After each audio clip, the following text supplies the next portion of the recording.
How's everyone doing? I'm Rich CELENZA. Thanks for tuning into the Rich CELENZA Show. WTF are you talking about? So what I want to get into today is, why do you do what you do? And I don't think a lot of people really sit back and think about that. And I tell people a lot of times, spend a lot of time alone, especially if you've been through a bad breakup, divorce, or went through something hard. It could be illness, or you lost a loved one, or whatever the case may be. I think a lot of times we're very cluttered, our brains, and we're almost on autopilot. But I think sometimes when you just sit back for long periods of time by yourself and start analyzing your behavior, things change very quickly. And anyways, that's just something I'm not going to get into that today. Hopefully this podcast isn't going to be some drawn out thing like that, but it's more of a comedic type thing, hopefully. And that is, why do you do what you do? And I think a lot of us were programmed to lie or be ashamed of why we do a lot of things that we do, because we're all supposed to kind of like, for some reason, behave a certain way or act a certain way, or especially if you were programmed from a certain family. And this isn't about work or jobs. I'm just talking about your identity, really. So I know just being in the film business, a lot of times I'll run into, let's say, actors. And a lot of times, they're not succeeding. Most don't make any money. Less than 1% make money at acting. I don't care if they're in LA. I don't care if you're in New York, Georgia, wherever. Most are broke, all right?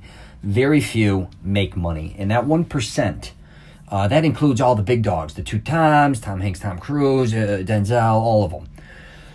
So let's get back to the actor. So a lot of times, even if I'm talking to them, they're kind of miserable sometimes.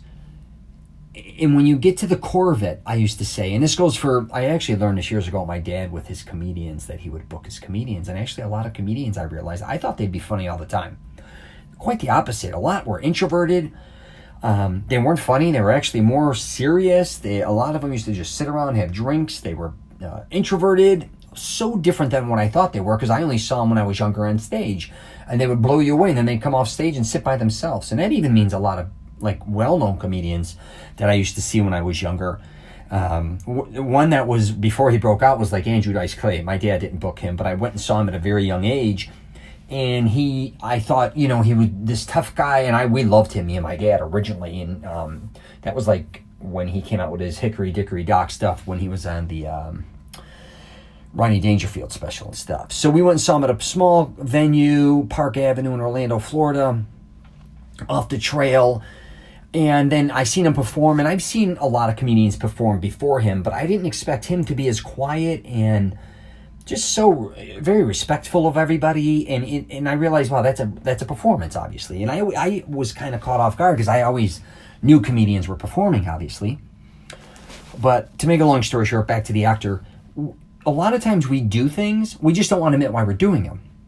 All right, so I'll just use an actor, for instance. I say that sometimes an actor, because they're miserable. Well, I'm not making money, or this, and I'm like, yeah, you picked a profession where you usually aren't going to succeed. Well, I live here, and I should live there, and if I do, I'm like, okay, that's, again, the profession you took. If you, it's just like anything else. Like I meet people in Florida or Orlando all the time. They're like, I'm in the high fashion. I'm like, then you're in the wrong place. You should be in New York, maybe Paris, Milan. Get your head out of your ass.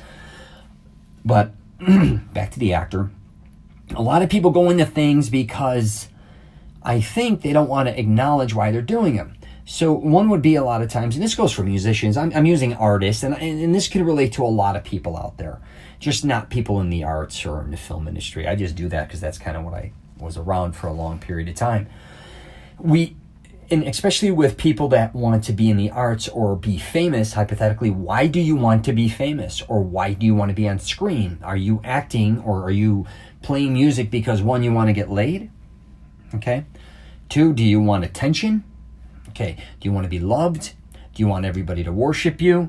Do you want to be able to dress any way you like? Do you want to be on TV? Do you want to go make movies? Do you want to sit in the studio? Do you want to work with other musicians or other artists? All these type of things. Just be honest with yourself. But I think a lot of times people do things and they think they kind of bullshit themselves. And I know this with a lot of people that are creative. A lot of times you're like, oh no, man, I do it because of the the music moves me, or I do it because of this or that. I'm like, well, I think you kind of want to be a rock star because you want to party a lot and do drugs and get paid to kind of do that. And I'm not saying I'm against that, but you like the light. You want to maybe travel, right? You should probably incorporate that.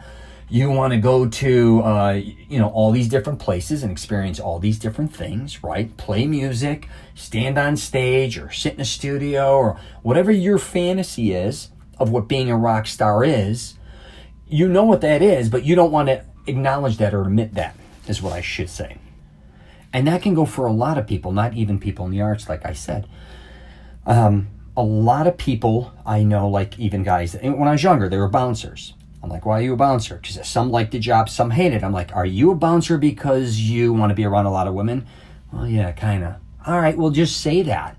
And own up to that kind of to a certain degree. You don't want to get your ass kicked all the time, or you don't want to do this or that. Or I knew guys that even ran gentlemen's clubs, a lot of them, that were involved with bouncing. I'm just using that for an example. I'm like, you do this because you hopefully will what? You'll start, I'm not saying pimp out girls, but you start running bachelor parties, you make extra money, you make good tips on the outs, you start setting different things up. You're kind of the go-to when someone needs drugs or they need whatever they need.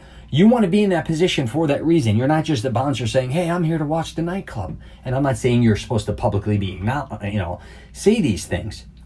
But acknowledge when you're going to do things, what is the real reality of why you're doing them? Because when you can accept that, I promise you, it's going to open the world for you, your mind mentally.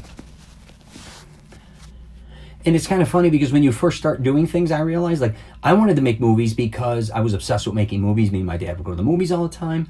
My mother loved TV, the movies, like everyone else, the Oscars, the Golden Globes, all these different things. I thought if I won awards, my parents would love that. And I loved actors and filmmakers. I thought it was a fantasy, or it was magical, all these different things, which was wonderful. And then I really saw Raging Bull, and I'm like, that's the type of movies that I want to make. And I started making movies. Well, maybe one day I can, make a film with Scorsese, or I could be in a Scorsese film. I could be an assistant director, all these different type of things. And as time, went on, I kept thinking, why did I get into the movie business? Why did I really do this? Did I do it because I want to be famous? Maybe. I always said I wanted to be, if I had fame, it would be to help other people. And I've always stuck to that. I wasn't famous because I need people to worship me, because I think being kind of in a spotlight position with my father owning a nightclub, I liked it, but I also needed to get away from it. So I knew the pros and cons, and by no means am I saying I'm a celebrity, but I was in a position where I had a lot of people around me, and it was a very exciting lifestyle at a very young age. But nonetheless, I wanted to make movies, maybe to impress my parents, because I was married. I wasn't doing it for women. I didn't want to go out and meet beautiful, attractive women. I didn't care about that. I loved writing screenplays. I know that much. I really never picked up a camera until when I started to make a movie, because my cousin was supposed to be filming it, and we had a falling out, and then I ended up picking up a camera, but I never even did that. My screenplays back in the 90s were on paper. I didn't even have Microsoft Word. I didn't even have, I meant Final Draft. How the hell would I forget Final Draft? An actress that was in one of my films actually works for Final Draft. Anyways. So, I was, again, why was I doing what I was doing? I think because one is I wanted to break out of my reality. I wanted to go play make-believe. I truly say that a lot of times when you see actors or people in the industry. The truth is, I think a lot of them aren't happy in the situation they're in. I was actually very happy being a father. I was married at the time. I loved all that. But I did feel a need to also want to escape. Not in the sense where I need to escape my environment with my family. I love that. I just want to do something different and new. And I think when I was younger, I used to travel. And then in my early 20s, I started to travel a little more, going all over the place, gambling, doing different things. And then when I got married, I kind of said, no, we're supposed to stay home. We got to get a house. We got to do this and this. And after having a couple kids, I think I missed that. And I want to keep experimenting or just taking on new challenge, because I'm all about I'm about the experience more than it is anything else. And I want to experience making a movie. And when I want to do something, I won't stop until I do what I want to do. And then I won't stop until I complete it, which it doesn't matter how much money or time it takes, I'm going to complete it. But a lot of people, I think, regardless, I think a lot of people want to do a lot of things in their life. They just don't have the balls to say, you know what, that's why I want to do it, right? I mean, I remember bar owners that used to just, a lot of bar owners I know were horrible bar owners. But the funny thing was, a lot of them loved to drink and party. So I used to say, you know, and they'd be losing money, some would make money. A lot of them would get DUIs, some would, you know, whatever the case may be. But what I found funny about a lot of bar owners and nightclub owners was they were honest with themselves. They went into a business because they wanted to drink, party. A lot of them like to do drugs. A lot of them like that lifestyle. And they weren't afraid to hide it. And I'm not telling everyone to go out and do crazy shit that you've always wanted to do. I hope you understand that. But I do think that if you really acknowledge that maybe there are things that you want to do in your life, but you've kind of been afraid to go do them or talk about them, and whatever those are. And it also could be breaking out of certain things, because you may be in a certain religion, or you may be in certain organizations where you don't want to have anything to do with them anymore, but you've kind of been programmed, or you're scared to say, you know what, I don't believe in this anymore. I believe in this. Or I want to try this. And the reason is because of this. You just need to tell people. Because I think a lot of us live in this bubble, or we're afraid to do certain things, and I get it. But you don't really have to be that way if you think about it. You know, and it brings up one kind of thing, and then I'm going to wrap it up, I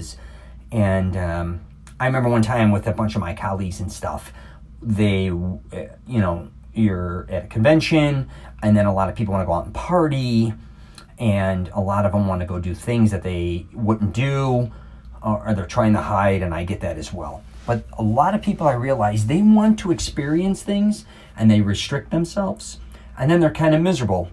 And, you know, and this is one of those situations where a lot of these people wanted to say, hypothetically, go to a strip club, or go do this, or do that.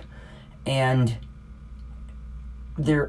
you got to realize, if that's something that you have to get out of your system, instead of bogging yourself down, just go do it. Now, if you're married, you know, or if you're in a relationship, you know, that's going to piss off whoever you're with, or whatever you want to go do. I don't care if you want to go to Australia and you're not doing it, but you know, deep down inside, your whole dream was to go to Australia. Don't sell yourself short. You want to go to Australia, there's probably 50 different reasons why. Go do it.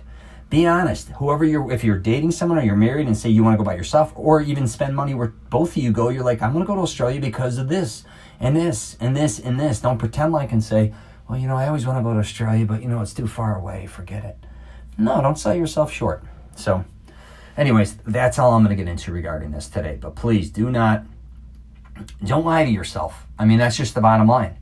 Don't lie. If you have certain needs, or you want to do certain things, and again, you may be embarrassed of why you want to do certain things. It could be, again, back to all of a sudden you want to be a comedian because you want to hang out in comedy clubs at night and have drinks, or be around people that are other comedians. And other people would be like, are you nuts?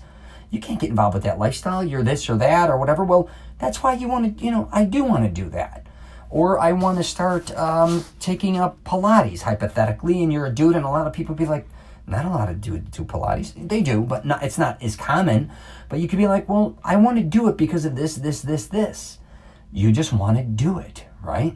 You don't always have to explain yourself to every fucking person out there in your life. And most people aren't going to approve of what you do. Who cares? And also, don't stop judging everyone yourself, I believe, because we always start judging everyone else because it doesn't fit within our box or in our beliefs, especially religion and political. But, and that's another thing, political, or like, believe in your beliefs. You don't always have to apologize for them. We all have different cravings, I guess, or different things that we're interested in. And that could be even liking a different type of woman. It could be, you know, whatever it is, you breaking out and saying, you know what, the truth is, I don't like this type of woman anymore. I want to be with this type of woman. Or I don't like living here anymore. And the reason is I want to move here, or whatever the case may be. Just be honest with yourself. All right, I'm going to wrap up there. Thanks for listening to the Rich CELENZA Show. WTF are you talking about? I got the YouTube channel. I'm on LinkedIn, Twitter, and a bunch of other shit going on.